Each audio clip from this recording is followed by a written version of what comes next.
Welcome into this edition of Bucs Bounty on SportsNet Pittsburgh. I'm Hannah Mears alongside former Pirates infielder Jordy Mercer. Jordy, it's great to see you. I feel like you and I never really get to work together much, so this is fun. I'm excited to get to talk to you today.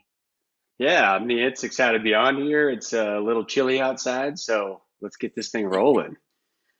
Yeah, so this is being recorded obviously at the time of all these big snowstorms happening out here in Latrobe, Pennsylvania, just a little outside of the city of Pittsburgh. We got about, I want to say 16 inches, maybe more. It's snowing still right now. Out in Oklahoma, though, how's the snow been? It's been great. It's been great. We usually get one or two snowstorms a year, but this one, obviously, we hit it before kind of the Northeast hit it, and we got like 8 to 10. So it's been nice sledding. The problem was when we go outside, it's so brutally cold that you can only spend so long outside, but it's starting to warm up a little bit. But we've got plenty of snow it's going to last us for a few days too. So this is kind of uncharacteristic for us in Oklahoma. I always say that the weekend of Pirates Fest, it always snows. So when you see a big snowstorm here in Yeah. Pittsburgh, you know that baseball is right around the corner, spring training is right around the corner, and we're going to get into all of that today. But something I wanted to just mention quickly, Jordy, because, I always love when I'm going to get to co host with somebody just to read up and learn more about them. And when I was reading your bio, I did not know. Now, I graduated from Penn State University. I did not know that you had a stint with the State College Spikes. Oh, yeah, that's right. So when I first got drafted, that's exactly right. That's kind of the first step I went. I didn't realize I was only going to be there for a week. So what funny story is, we got my apartment. It's actually Matt Haig together. We roomed together, and we like loaded up Wow. on stuff, right? Bought a new TV, bought like, just the essentials, right? And then a week later, we both got moved up to the crawdad, Hickory Crawdad. So it was like we were there for only a week, but it was so cool though. What I remember the most is the big football stadium in the background, and that was so cool. I was like, man, this it was huge. I didn't realize how big it was. So that was pretty neat. And they're still making renovations to that this year. So it's going to be even bigger. That was under Wow. construction last year. But what was your impression of State College? I know you like Beaver Stadium. You got to be a second time, I feel like a college kid. I know you went to school over in Oklahoma, but you still in Penn State. Like, what did you feel like you were a Penn Stater for a week? Yeah, I could say that for sure. I mean, it was neat. It was just trying to figure out how to play pro ball, really. I mean, we were so overwhelmed because as soon as you get drafted, they send you out, and then now it's game on. Now you're here. You're trying to figure this whole thing out, and then just kind of figuring out the nuances of like going to the field. Like how early do I got to be at the field? Like things like that, and you just didn't know. So I didn't get to experience it like probably other people got to experience it, but nonetheless, it was pretty cool. And what I also the weather was great. So coming from Oklahoma in the summer, it's 100 plus, right? And Yeah. then you get up to State College where it was like mid 80s to low 90s or whatever, and it cool off at nights, and it just felt wonderful. And I thought this is awesome. I can play baseball in this stuff. That's so crazy. You said the weather's wonderful, and I'm just immediately thinking of in college and being in the middle of fall or winter in state college, being like, do you want to take that back? But when you're there in the summer, you're right. It's nice, it's good. And when you were talking about that stadium, they're going to be playing a hockey game in that stadium as well this weekend, actually, which will be really cool to see Penn State men's hockey team against Michigan State in the sort of a stadium series. So I'm excited to see everything that comes out with that. But obviously colder weather. So turning our attention to warmer weather, hopefully down in Bradenton, Florida, with the Pirates spring training. It's just about 2 weeks away. I'm excited to get down there, mostly to get into the warm weather, but there's a lot of excitement heading into spring training. 53 players invited to big league camp this year, and some big names as non-roster invitees like Konnor Griffin, Tamar Johnson, Omar Alfonso. We'll talk a lot about prospect, the number one prospect, Konnor Griffin, coming up later in this show. But I think one thing that stands out to me first and foremost, Jordy, is spring training could look really different, not just for the Bucs, but for everyone this year because of the World Baseball Classic. We know Paul Skenes is going to be representing Pittsburgh, the Pittsburgh Pirates, very well for Team USA. We also have confirmed Oneil Cruz will be playing for the Dominican Republic team. And then there's other players who have talked about the idea a little bit when catching them at Pirates Fest briefly. Spencer Horwitz, he's played for Team Israel in the past. Kyle Nicholas had mentioned Team Italy, and the list goes on with some guys who are maybe thinking about it, but two confirmed for sure. First and foremost, your general thoughts. What's exciting about the way the World Baseball Classic is shaping up? It seems like a lot of big name guys are willing to participate this year. Yeah, I mean, I think it's pretty neat. First of all, to have a set amount of guys that's on your team that are willing to participate.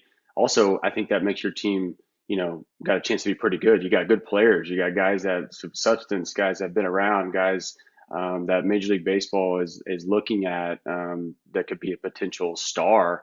Obviously, Skenes, we already know that, but the names that you mentioned, those guys to be able a chance to go play for their country, to go travel the world and see. Like I got to play on Team USA a couple of times for the college and the pro team, which is the like minor league team, and that was unbelievable. I mean, the experiences that you get to experience, and that's just a stepping stone to WBC. So it's going to be fun to see these guys and how they perform. I mean, you pray and you hope that nobody gets hurt. That's the biggest thing.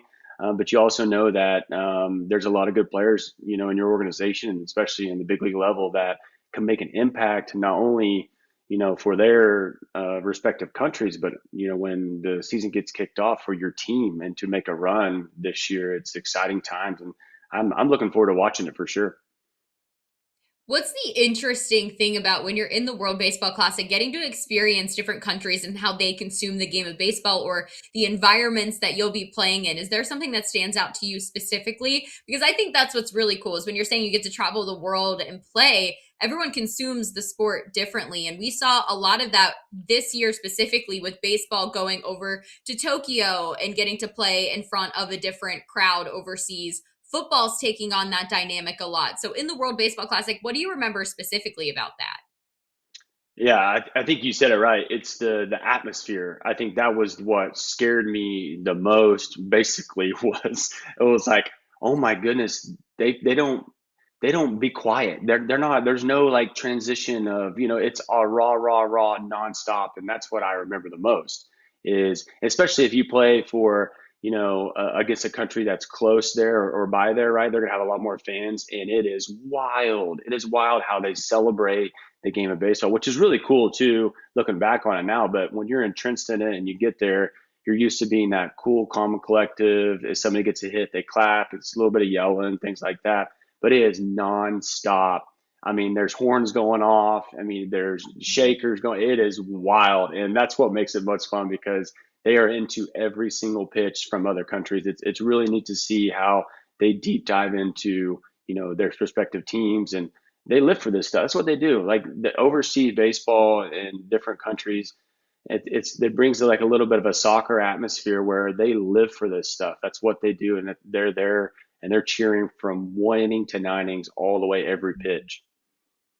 Yeah, I'm excited to see that side of it and hear from our guys what that experience specifically was like. And maybe they can bring some of those ideas or things they saw from fans back to PNC Park and maybe recreate some of that throughout the season because I think that energy is so fun to witness. But I think one thing that will be interesting to watch, we know Paul Skenes was a guy that the Pirates monitored a lot of innings, right? I mean, he's a pitcher, Yeah.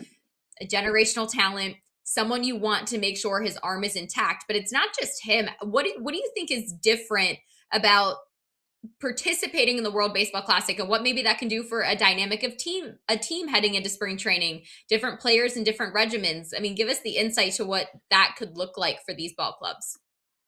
Yeah, I mean, so the first part, what you said is obviously you want everybody to be healthy. Like that's number one thing. I think we're relying a lot on Paul Skeens this year, which we have in the past. I mean, that's just there's no question about that. We want him to take the ball every 5 days and be that guy for us. I mean, he's going to win a lot of games for us. He's going to keep us in every single game that he pitches. And so having a guy like that to be your anchor each and every time he goes out every 5 days is huge. On the flip side of that is it's a little bit of a different dynamic for team chemistry wise. Now, Paul's it's going to be fine for him, but the younger guys, having those guys around, the atmosphere, that camaraderie that you're going to make throughout spring training, because you only get 3 weeks now. It used to be a little bit longer when we played, but now it's more a shortened hyphen spring training, and so each and every day is a stepping stone to that opening day. So when you guys got come and go, I remember guys, they would get beat out, and the next day they would be there. It's they're going to come and go as they want, and obviously if they make it far, they're going to stay longer, but it's a little bit different dynamic knowing that you're going to have a few players out, and but you know that as long as they stay healthy, those guys are going to be there with you when opening day comes, and then your roster's set and you hit the ground running. No one destroys a baseball like Oneil Cruz. That is the hardest hit ball in known Major League history. Pitchers should consider themselves warned. And it is gone! There's a Cruz missile! Log in with your cable provider and stream the Pirates all season long on SNP 360. For the guys who are just going into spring training this year without the World Baseball Classic, taking the more traditional approach, what's going through a player's mind those first few days when you're gearing up? I mean, pitchers and catchers report very soon, and guys follow suit. Yeah. Position players follow suit right after. Yeah, I think the biggest thing is trying to make an impact. I mean, that's what you want to do. You want to fit in. You want to be a sponge, especially as a younger player. You want to learn the nuances. You want to learn how to go about your business. You just step back and you watch, but also in the back of your mind, you want to make an impact. That's what you want. That's what you're there for, right? You're there for to show your talent, to show that you can play with these guys. And I think the biggest thing sometimes that younger players have to understand is don't try to do too much. Like, you want to make an impact early on. You want to make because all the eyes are watching. What's great about spring training is the whole front office is there.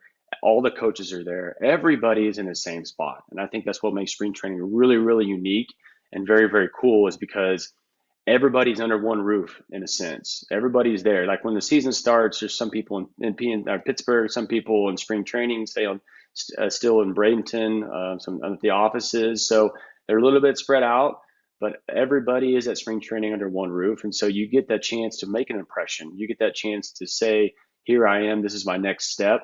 And so as a younger player, that's what you want. But also you have to soak in stuff. You have to understand, like, how do I go about my business? I need to create a routine.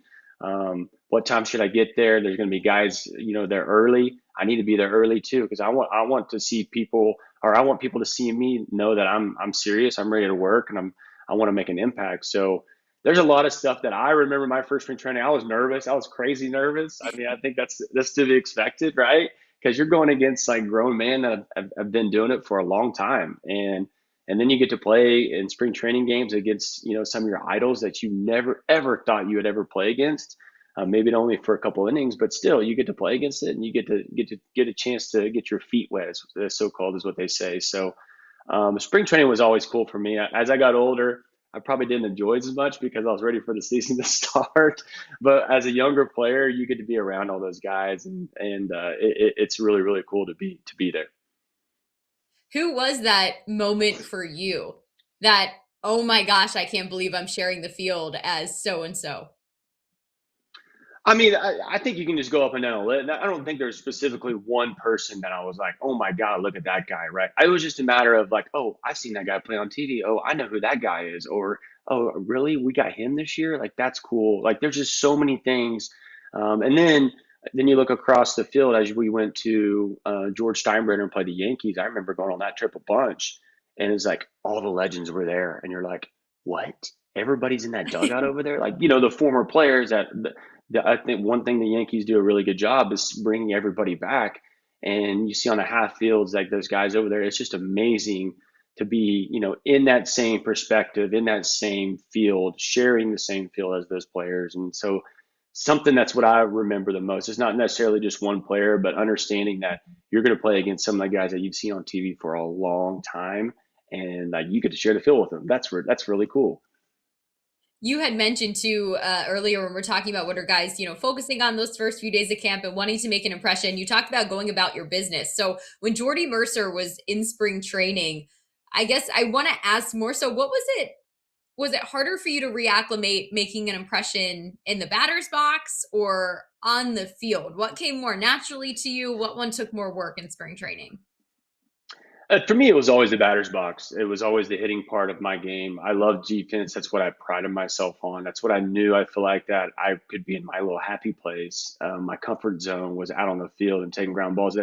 But also like taking ground balls with Jack Wilson was a whole different aspect, though. I was young. I had no idea. And then you got this veteran that's been an all-star. That was a wizard with the glove, and you're like, how am I supposed to follow this guy when he's taking ground balls? You know what I mean? But to be able to understand that I know I can field a ground ball too. I know I can be here and know I can share the same field was also a pretty cool sense. But just the fact of honing in the batter's box and like I mentioned earlier, not trying to do too much. I think there's a type or a time and a place for to kind of let your swing loose and get after it a little bit. Spring training, I was a little hesitant because I didn't want to make a fool of myself. I didn't want to do something wrong, right? So I was a little bit tentative in the batter's box, and once, like I said, once you get your feet wet a little bit, once you get more experience, once you get the hang of it, it all starts coming natural. And then your instincts just take over and your talent shows.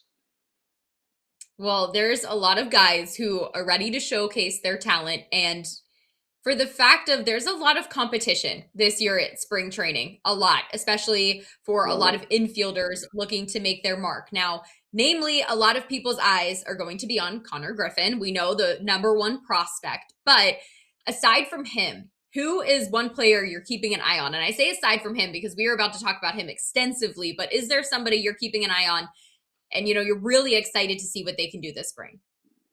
So it's a little bit of a two-part question for me because I want to see some of the new guys. I think Brandon Lau is a really good player. I mean, I think he's gonna make an impact. And then Ryan O'Hearn, I think too, brings that little veteran presence. He's got that demeanor in the box that Brian Reynolds has, and I think we're going to talk about that later. But just having those new guys present, those are the first two that I named that can make an impact in the lineup. And I think that's what the Pirates have been looking for. It's what the fans have been looking for. And as a player, you go into spring training and you see those guys across the way, that the guys that we've signed, and knowing that, hey, this guy hits 30 homers a year, and we know that we're instantly going to get that in our lineup. Like, that's awesome. That is a huge boost to not only the clubhouse, but to the players, to everybody, knowing that what you're going to get. Also, I'm really interested to see in Triolo. I'm interested to see in Nick Gonzalez, because those are the two type of players that we don't really know what's going to happen yet. And I'm a huge fan of competition. I think competition brings out the best in everybody. It brings out the best in players, in whatever aspect of work that you do. Competition is huge. I think that's great. And so I'm interested to see how these guys, because they've all have a taste of the big leagues. They've all been there before. They've all excelled in spots before. I'm interested to see how now their backs may be a little bit against the wall. They had a little bit of uncertainty for their future, but is it going to bring the best out of them? And I think that's what I'm really excited to see those two players.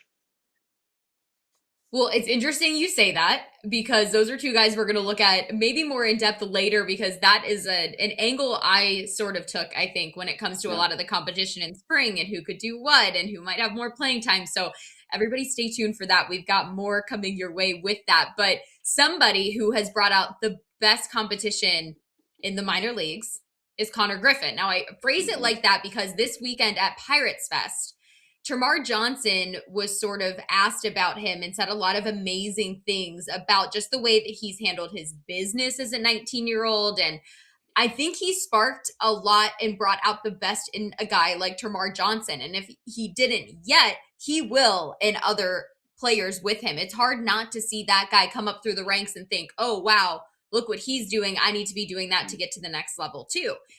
A guy like Konnor Griffin was 18 years old last year, had just come out of high school, had a ton of attention on him, and is going through his first big league spring training. And he's not just going through it, Jordy, he was making plays that were standout, highlight reel plays in positions he's played, like in center field, for the first time.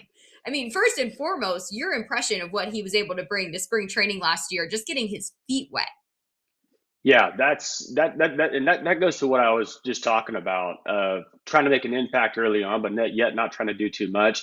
I mean, he exploded on the scene, right? As basically just a young, basically right out of high school. It really was. I mean, he's still a relatively young kid, and to be able to make an impact that early and to be that young, that's what's most impressive. And the way he carries himself, I think we've talked about that a lot. I've heard a lot. I've talked to a lot of people about him, and they're so impressed with the way he carries himself. And I think that's going to be huge for him down the road, is because not only is he very talented and very gifted, and he can play. I mean, you can probably put him anywhere and he'd be fine, to be honest with you, anywhere in the field. But the way he goes about his business, the way he genuinely cares, the way he's got a great head on his shoulders, he loves his teammates. He plays the game the right way. I think there's so many things about this kid that's awesome to watch. And when you are imitating yourself as a baseball player, not only on the field, but off the field, that's a guy that you look at right away. That's a guy that you want, this guy's got it going. This guy's got all of it, right? And so to me, that's going to be the coolest thing, because not only did he get his feet wet last year, now he's coming into another spring training where he's a little bit more seasoned. He's jumped a few levels. He's right on the cusp of making the team, and he's number one prospect in baseball. I mean, and he's a year older. And so it's going to be awesome to see like how he continues to grow.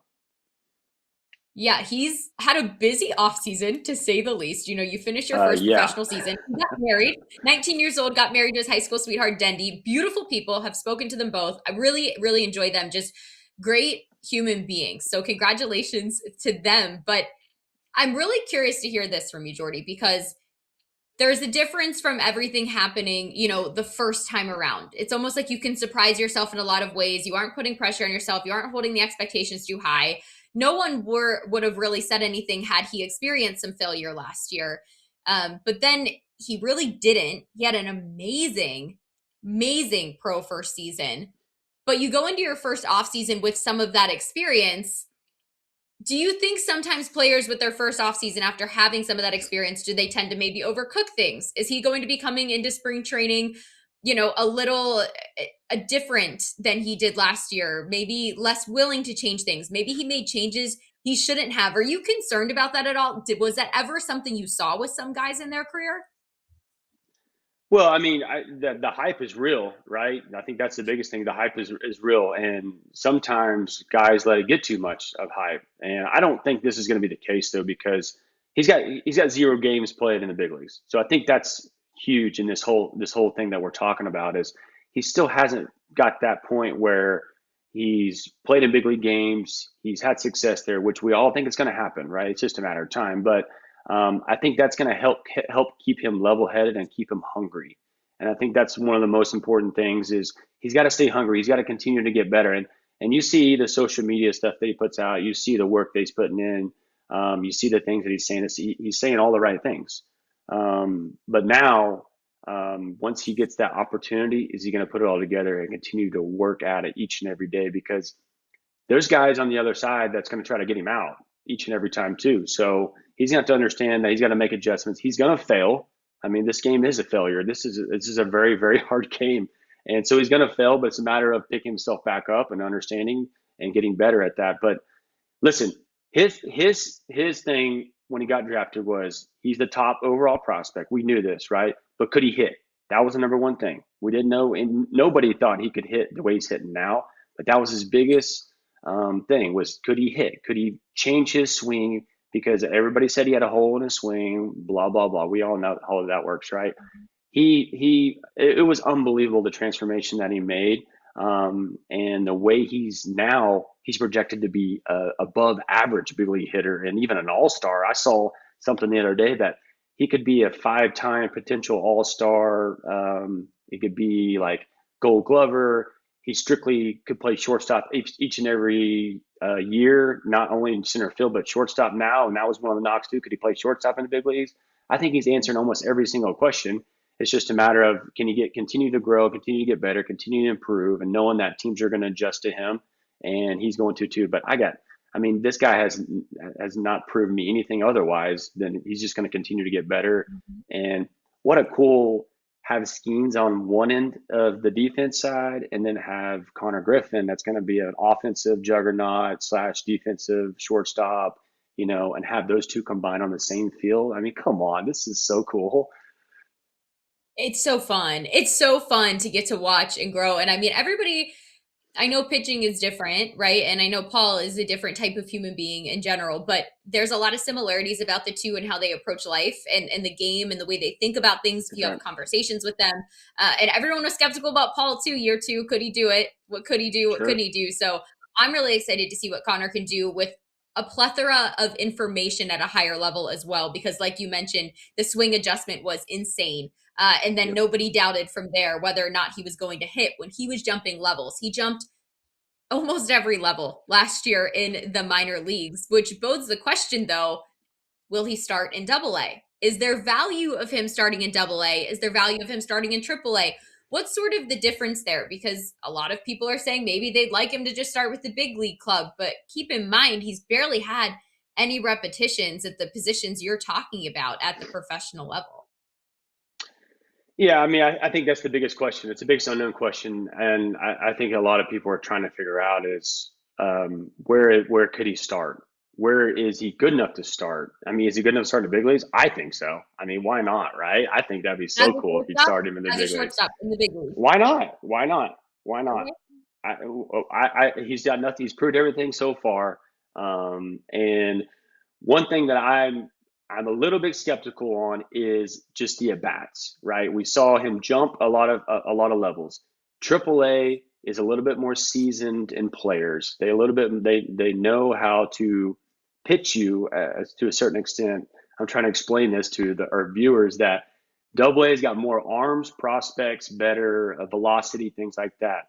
AAA is going to get more of the seasoned guys that have been in the big leagues, that have had that taste, that know to get people out, that know to make adjustments, things like that. And so are they willing to start him there just to see that, to experience that? Or you just throw him in the fire and say, hey, kid, get after it, man, because you've been doing it your whole career so far. Let's go. Let's get after it. Let's go. I think he's such a dynamic player that, not only could he, impact the game on the offensive side, he can impact the game on the defensive side too as well. And so that's something that, the guys that they have to figure out, where's he going to fit in this lineup? Where are we going to put him? How is he going to understand this game? But also, he's got so much experience too already because he's jumped so many levels too. That's what's so crazy about it, is every time you jump a level, it's a big time jump. It is in your he made it look seamless.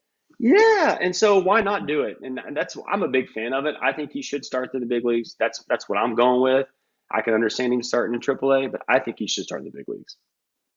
Let's run this too, since you do think that. Let's say the thing the Pirates are going to go with hypothetically is, you know what, we think this kid can hit. Let's just keep running him out there. And even if he's striking out, we believe that the more pitches he sees, it's going to click. And when it does, he's going to be everything we hope he is. But what couple of things, if you're a coach watching and evaluating everything he's doing defensively, to say, we need to see whether or not he can be our starting shortstop. What are 3 maybe technical things you need to see happen in game situation in spring to make you confident he is the opening day shortstop for the Pittsburgh Pirates in 2026? I think the biggest thing for me is just make the routine play. I think if there's a ground ball hit to him and he can make the routine play, I think we're good there. I mean, that's one of the biggest things. And then also the adversity type. Can he handle the adversity? Because he's going to struggle. He's going to go through that. If he does make an error, the next ball hit to him, how's he going to react to that? How's he going to play to that? Because that's another out. We need that, right? Or a ground ball double play. You booted the first ball, ground ball double play. He turns it perfectly, and we get out of the inning. We get out of a big jam. Things like that. That I think the little things. I don't think people are necessarily looking at the bigger things, the bigger picture. It's more of the smaller things and the adjustments that he's going to make, especially on the defensive side. Because I think he's going to hit. I really do think he's going to hit. It's a matter of, can you make that routine play day in and day out?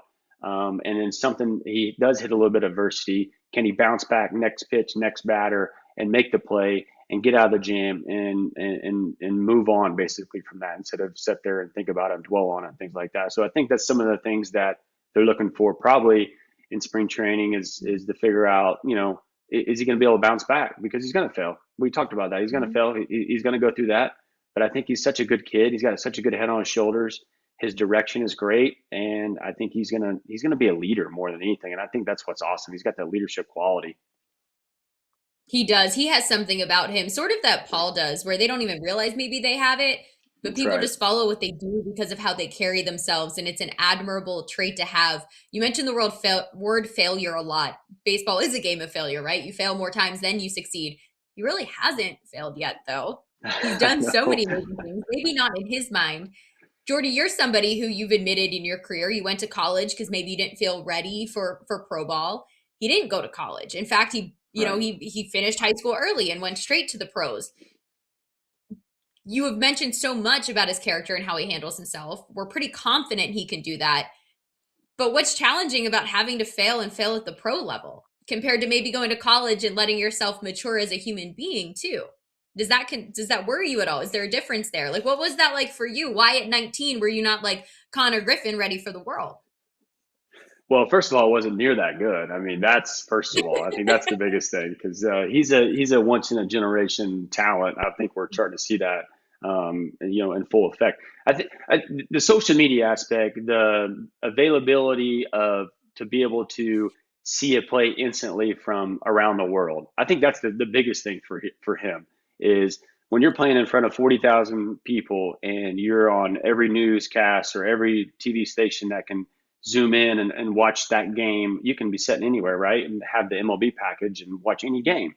And so I think that is a little bit different. And then as soon as something happens, well, somebody can get on social media and go, start a whole thing. So he's gonna have to block that out, which I think he will. But I think that's the biggest thing is figuring out once you go through that failure to have that support system around you to know to pick you up, to know that you're going to be okay. You're a great player. It's a matter of just bouncing back.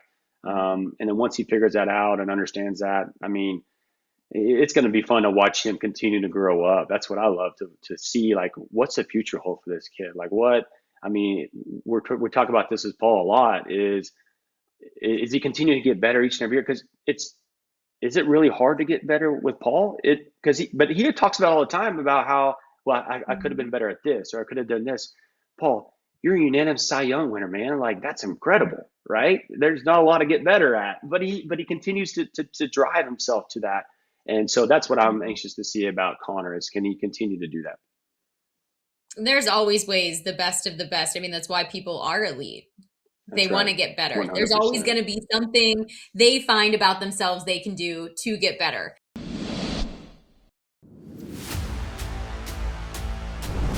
He got him, and he's done it again.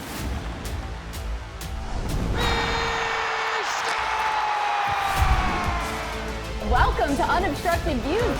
We're at BP. We're going to get an inside look. Once you start loving each other, you start fighting for each other. Welcome to Coach's Corner. And he'll admire it, so will we. Is that too much to ask for? Oh, baby.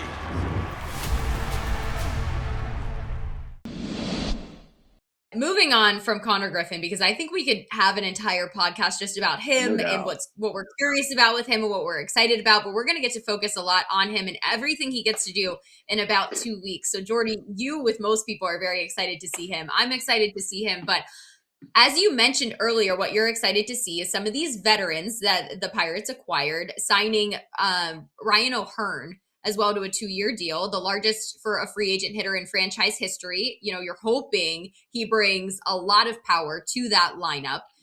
And this is a segment called Who's Most Likely. And the first question is circling him specifically, but comparing him to a guy who had his ups and downs last season in Bryan Reynolds. But we all know what Bryan Reynolds can do. He's been one of the faces of this franchise. The first question is who's more likely to finish 2026 with more walks? We both know they have that power in their bat, but sometimes patience at the plate is what can make the difference in a game as well. And taking those walks. Last year, Bryan Reynolds finished with 57, Ryan O'Hearn, 58. Ooh. Keep in mind, ABS is going to be a thing this season. So if I had to pick right now, the reason I'm picking this person, it might be the same you would, only based off of bias of what I got to observe for the whole season was Brian Reynolds, because there were so many times Brian Reynolds was looking at the umpire, shaking his head, walking away. There was so much frustration at the plate at times. And we saw a lot of that in our lineup last year. Not just us, a lot of guys talk about it and why they might be excited for ABS to be able to challenge some of that. So maybe I'll go with Brian Reynolds. I think he'll be able to win some of those challenges with ABS this year. Maybe he'll rack them up. But who do you think is going to have more opportunities to be patient at the plate and take their walk to first base? I'm kind of with you. I like Brian. I love Brian Reynolds, the way he goes about his business in the box. His pitch selection is uncanny for the typical Major League Baseball player. I mean, those guys are good. Don't get me wrong, but there's the elite guys, and he is the elite guy in whether that's a ball or strike. He's very, very good at that stuff. And then when he gets going, and I think we're going to see, because there's going to be a little bit more help in the lineup this year. I think we're going to see the true Brian Reynolds come back out, because I think he did get pitched tough last year, being that guy in the lineup, that perennial all-star that he is. And I think we're going to see the true Brian Reynolds come out this year, just because he's going to have more help. And so maybe that would cut down the walks, maybe it won't. But he's such a good hitter. He's such a knack for ball of the hand, that he's going to know if it's a strike or a ball. That I think that I still lean towards Brian Reynolds, but Ryan O'Hearn has continued to get better. He's continued to grow as a hitter. He's getting the opportunity now that he didn't get early in his career. He's getting those everyday at bats, and he is a machine up there. He really is. I mean, and so it's going to be fun to see those guys go back and forth, and they're probably going to feed off each other too as well. And like we talked about earlier, competition is a great thing. So you can have some competition that you don't even know about, that you're going against another guy. But it's going to bring out the best, I think, in both of them.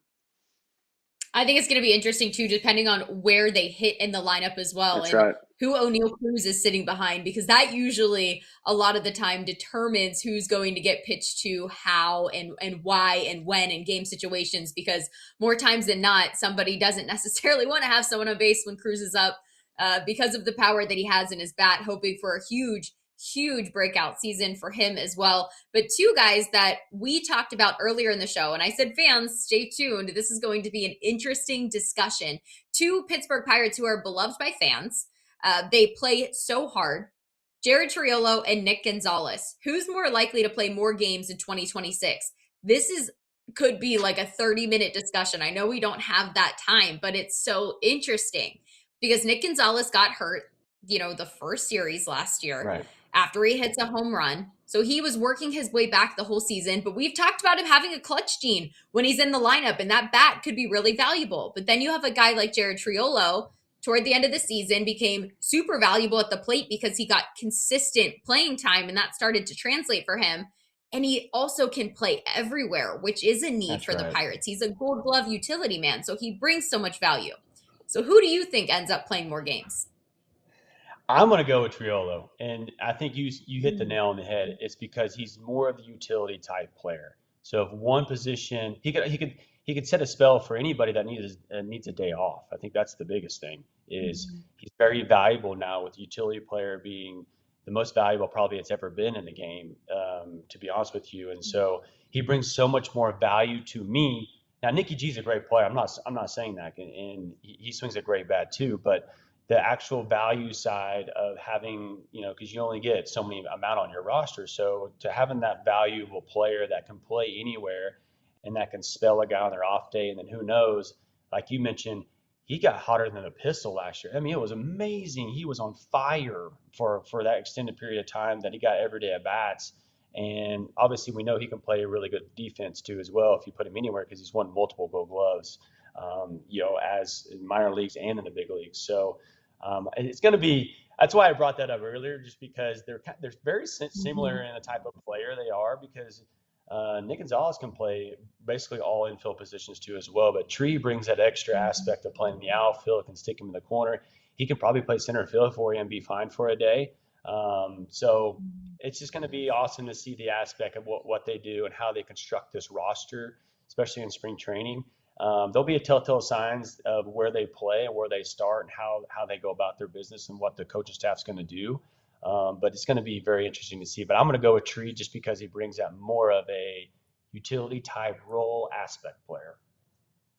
I think so too. That's who I would pick, I think, right off the jump. I love Nikki G, love his clutch gene, but I think the Pirates need out of spring training too. Something going into it is going to be third base. Not really sure who's going to be playing there. And right now, Jared Triolo is somebody who at the moment can play third base, can play it at a really high level. So if that's not your immediate focus coming out of spring, it's going to be, hey, we need Tree, just because until we get to that point of finding out who's going to play there every day, we know he can right now and he's ready. And Nick Gonzalez might have to take some reps there and develop a little bit to see. All right, moving to the batter's box here. Some big home run hitters. Who's more likely to reach 15 home runs first? Oneil Cruz or Brandon Lau? Now, Cruz, 74 games to reach 15 last season. Lau, 69 games to reach 15. So pretty similar there. I know I want it to be Oneil Cruz, because if he's getting there quicker and faster, he's going to be having that breakout season. And when O'Neill's confident, there's not much that slows him down. But when he starts to falter off, you can kind of see his confidence going. So I want his confidence to be as high as it possibly can be all season long. But what do you think? Who gets there first? I'm going Brandon Lau. I think he's my dark horse this year of just being that guy that the Pirates need.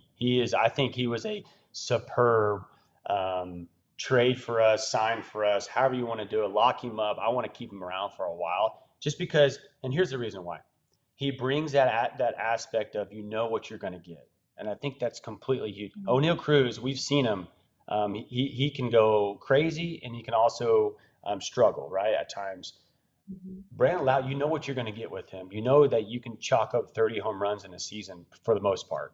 And to be able to have that at a second base, to be able to have that kind of power, that's my guy. I love that we got him. I think it's going to be huge for us in the middle of our lineup.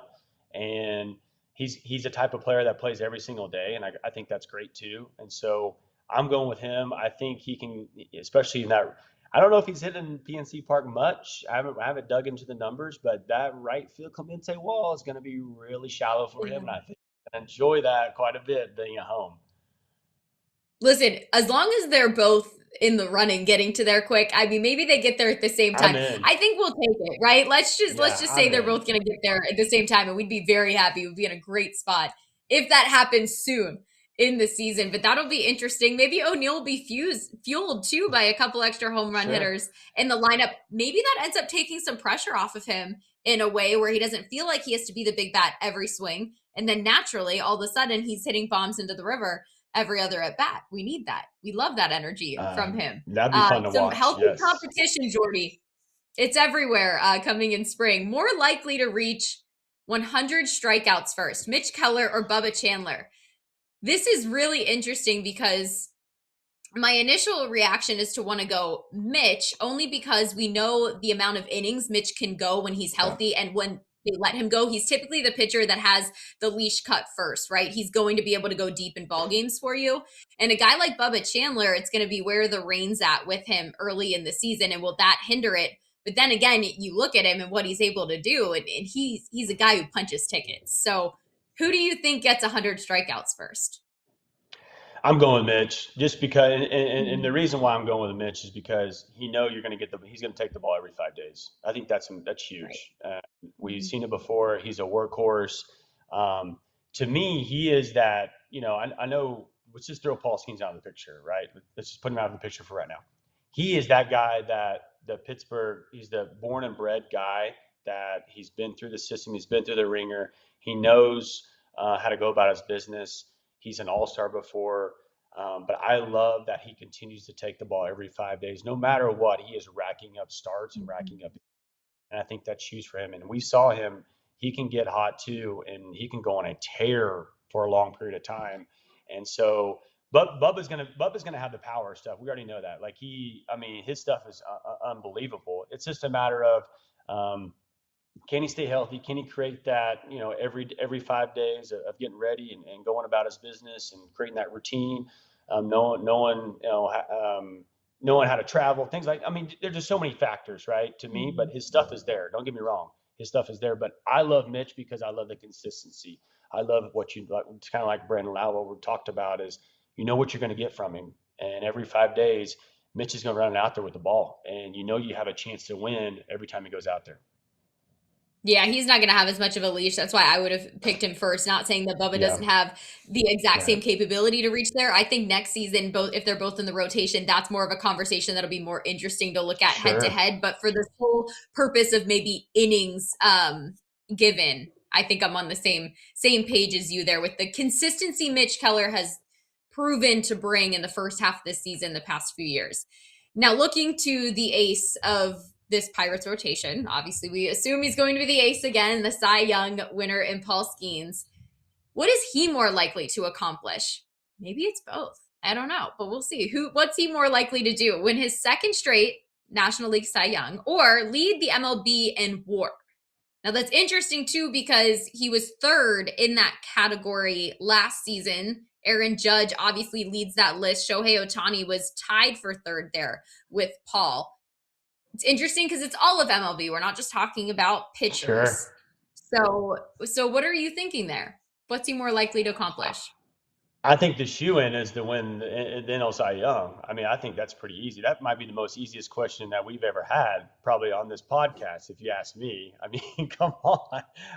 I don't want to jinx anything, but I'm just saying the dude is unbelievable. He's a machine. So I think that's a shoe-in for me. Now, could he win the MLB in WAR? For sure. I don't think there's any doubt about it. If he continues to make every start and he lengthens out the game. I think my question, I think to you, Hannah, is when are they going to eventually just take the chains off and let this wild horse just go? Like, when is the time for that? And I think we're getting to this opportunity now with him that he's got experience now. He's got the starts under his belt. He's got all that ready to go. Let's let this wild horse go. Let's let him run and let's let him lead like he's capable of doing. And I'm talking, obviously pitch count is going to be huge. We already know that, but I'm talking like, can he go 7, 8 on a daily basis of a start?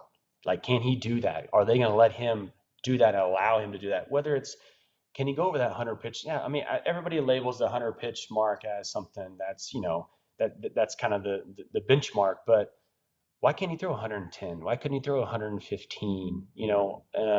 And then you time in your off days in between. You time in certain things like that. I think that's the biggest thing for him. But let's let this wild horse go. Like, I'm ready to see him. I agree. Yeah, that's the biggest thing. I agree. So Set him free. I'm interested. Two questions I'm bringing, I think, to spring training. One being, how does Paul Skenes ramp up for the season, or how does his day-to-day differ because he's pitching in the World Baseball Classic? Right. Are they going to be a little bit more careful in the beginning, and then are they going to completely unleash him, let's say, after All-Star break? It's going to be all bets off. The second question going to be to Paul. He had mentioned briefly, in September, he started feeling things on his body a little bit. So personally, curious to him, did you feel like you could have actually gone that way? Or maybe was this part of what you wanted as well? Listen, DK talks about it all the time. He wants Paul to go 9. He wants him to be there. It's not always him, but you do have to be careful with these types of athletes, what the game brings, and also how hard they're throwing. But it'll be interesting. Those are two things I'm going to be asking and bringing into spring with me to let fans know. But who knows? I agree with you too. The Cy Young, I'd be picking that. But he might get worse. He might have a 1.98 ERA. He said he got worse last year with a 1.97. So, we'll see if he keeps getting worse year to year. I don't think. I think. Yeah, under a sub 2, just great. That's perfectly fine with me. So yeah, perfect. Great for us. Yeah, once in a lifetime. Excited to watch him. Excited for what all this year brings for him. Jordy, we're going to end our show here. It's been great getting to do this with you with the segment of Build a Bucs. Now, in gentleman fashion, I think we're going to go ladies first, right? Is that right? Do I get first pick? That's absolutely. Okay, perfect. It's like we can play some rock, paper, scissors, but I'm good at that too. Okay, so draft style, here's how it works. We're going to go back and forth with picks. If I pick one, you can't pick it. So once it's picked, it's off the list. But you can start wherever you'd like. So whether that's ballpark, seats, food, starter, opponent, or a pierogi. So I'm going to start just maybe based off the conversation we were just having. So recency bias. I'm going to start with Paul Skenes as the pitcher. I don't know if I necessarily care where it's at. I'm picking a Skenes day. Now you have Paul Skenes, Doug Drabeck, or Vern Law. Those are your choices. But I picked Paul Skenes, so those are your last two standing. So my first pick is going to be, I don't really care what it is, what's going on. I want a Skenes day. Those are some of the best days at the ballpark for me. You can't beat a Skenes day at the ballpark. I tell you what, Mm-mm. that's some of the best for sure. Okay, so do I need to stay with the starting pitcher, or can I bounce around? And Nope, go you can bounce around. All right, well, I'm gonna go PNC Park. I mean, why not? Oh, Holy cow, that park is amazing. I was fortunate enough to play a long time there, and it's to me, I think there's no question it's by far the best ballpark. So I'm enjoying that view. I'm enjoying everything about PNC Park. That's a good one. I think the top two picks are off this list for sure. I think those were the two places to start. PNC, beautiful. I think I'm going to go Three Rivers Stadium is my next pick. I want to see a baseball game played there. If I could go back in time, I think it'd be so fun. Paul Skenes is a guy who really appreciates history of sports and in baseball, and I think he would have one of the best performances of his career, kind of soaking in the nostalgia of that stadium. So I'm going to say Three Rivers is where I'm going to go. I love that. Let's go. All right. Yeah. I'm gonna go for the food because this is where you get this type of food from any concession stand in any ballpark, whether it's youth, whether it's college, whether it's high school, whether it's wherever. It's the nachos with cheese. I mean, come on, you cannot beat the nachos with cheese. It's the most generic concession food there is, and you can't mess that up. And I love that about nachos with cheese. Let's go. I'm not gonna lie, that was gonna be my pick. So you picked that one. I love nachos and cheese. I was just always that kid who came home and like that was my snack right. after like a practice. You know, back when I was playing 3 sports a day and I could afford to eat that for dinner every night. But I'm gonna go the classic ballpark hot dog. I feel like this is also very Paul Skenes on brand for this day that I'm creating because that's what he had at his Cy Young party. He has a hot dog roller now that he makes hot dogs on. So I feel like Three River Stadium is having this Paul Skenes day and everyone gets a free hot dog when they walk into the stadium, courtesy of Paul Skenes' Cy Young. I feel like I'm creating a marketing campaign. Hello, Pirates Marketing. Are you listening? I feel like that's what I'm picking. That is awesome. Okay, I love that. I got a whole theme worked out here. We got a theme. Love a theme. And we're at Three Rivers too. I mean, come on, that's I know. Great. Okay, I'm gonna go with Doug Drabeck just because when I first got drafted by the Pirates, it was Clemente, right? Everybody knew Clemente. Everybody knew Barry. Barry played there too as well. But a lot of people they talked about Doug Drabeck. They talked about how good of a pitcher he was for the Pirates. And I got to meet him a couple of times. I got to spend time with him at Pirate Fest. He was there a couple of times. I got to spend time in the spring training for a couple of times. Super dude, super competitive. He had the it factor when it came to pitching. And so I'm not afraid to throw Doug Drabeck out there against anybody back in the day. So I'm going to roll with Doug Drabeck.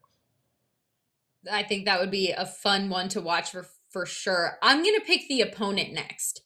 And the reason I'm going to is I'm going to keep this theme here, nostalgia, Three River Stadium. I want to play against the Cubs. I want to play against the Cubs. They have Wrigley Field. Everyone gets a sense of nostalgia going there. I want to play against the Cubs. I want the Cubs to be there. I want to beat the Cubs. They're always a tough opponent for us to play in the division. They always have the upper hand with that Wrigley Field nostalgia. So we're going to bring them to Three Rivers and we're going to beat them on a Skenes day with our hot dogs. Man, what a day. Okay. What a day. I'm gonna go with I'm gonna go with the seats. I'm moving to I'm at PNC Park, right? I'm gonna go to the seats, and one thing that I think was and I'm gonna go before this is kind of like maybe turf down the sides of the baselines because I thought the biggest spot to catch a foul ball or to interact with the players is the baseline, is the foul lines. Like that's what I love. I want to sit there and to be able to interact with the players, to maybe catch a foul ball, to do some of this. And also, you're really close down there to PNC Park because the stadium narrows in there towards the ends. And so I think that would be a cool spot to sit to watch a game and to be able to interact with players. I'm going to get there early because I know they're going to do some stretching down the line, and I know I'm going to sign some autographs and things like that. So that's where I'm sitting at PNC Park. I don't know what the best place to sit at Three Rivers Stadium was. Because if I was at PNC Park, I'd probably agree with you. Although I do love the outfield action going on at PNC Park. There's some fun energy back there when I get to visit some fans. I'm always loving going there when I go to a game as a fan.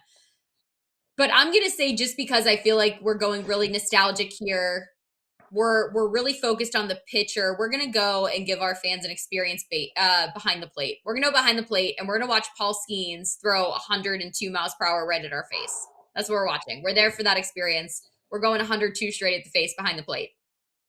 Man, that would be awesome simple. to see. We're just going to watch how invisible that baseball gets. No kidding. And then you're going to realize, like, this is too tough for me. There's no way I can do this. So yeah, be like, wait a second, I actually don't even think I can see the game right now. Maybe I got to move spots. No, I think that would be the place to be. But one last thing to finish off our ultimate day at the ballpark. Who is your winning pierogi? Is it jalapeno Hannah, cheese Chester, or sauerkraut Saul? Man, this is like one of the, I've been holding this one off just because this one's really tough for me, because they've all Oliver Onion's not even on there. So that's another one that we could throw in the mix too. Not even on there. Yeah, that's right. So I'm gonna say probably go with the most common ones, cheese Chester. I think that's one of the most common ones, and so I don't think you can go wrong there. I mean, I'll take all of them, to be honest with you. I think that's a great tradition that PNC Park has, and it's really fun for the kids too as well. Were you kind of locked in on that as a player? Did sometimes you just want to be like, oh, go cheese? Like you're just sitting there like waiting a little bit? We would kind of not necessarily bet on it, but we would be like, I got cheese Chester today, or I got jalapeno Hannah today. Yeah, that's kind of what, we knew it was happening, and we talked about it a lot. So yes, we knew it was going on. Well, obviously, I don't think anyone's surprised by this pick, but I'm going to pick my girl jalapeno Hannah. That would be my ultimate day at the ballpark, cheering her on with her little purse. Even though some fans say she uses it as a weapon sometimes, you got to use what the good Lord gave you. That's what my mom always says. So it's not her fault that she was given a prop, okay? And she knows how to use it. Jalapeno Hannah is winning my pierogi race. But I would be so curious, Jordy. I hope fans who are watching on SportsNet Pittsburgh tweet out to Jordy and I, or get a hold of us on social media. Tweet out to SportsNet. Who has the better ultimate day at the ballpark? Let's make it a competition. Who has the better ultimate day at the ballpark? Was it myself or Jordy, or what would your ultimate day at the ballpark be? I'd love to hear what fans think. I think we have some good options there. Jordy, it's been great to get to chat with you. I know on these stormy winter days, it's been great to bring up the warmer days and manifest those coming very soon in spring training in Bradenton. Of course, we're really excited to see the number one prospect in Konnor Griffin. There's a lot of great competition brewing, a lot of what's more likely to happen. Going to be really interested to see what the Pittsburgh Pirates can do in 2026. Fans, as always, thank you for watching. Don't forget, download the SNP 360 app for all of your spring training and Pirates content this season so you don't miss a single pitch. That'll do it for this edition of Bucs Bounty. I'm Hannah Mears. That's Jordy Mercer. Thanks for joining us. And thank you, Jordy. Thank you.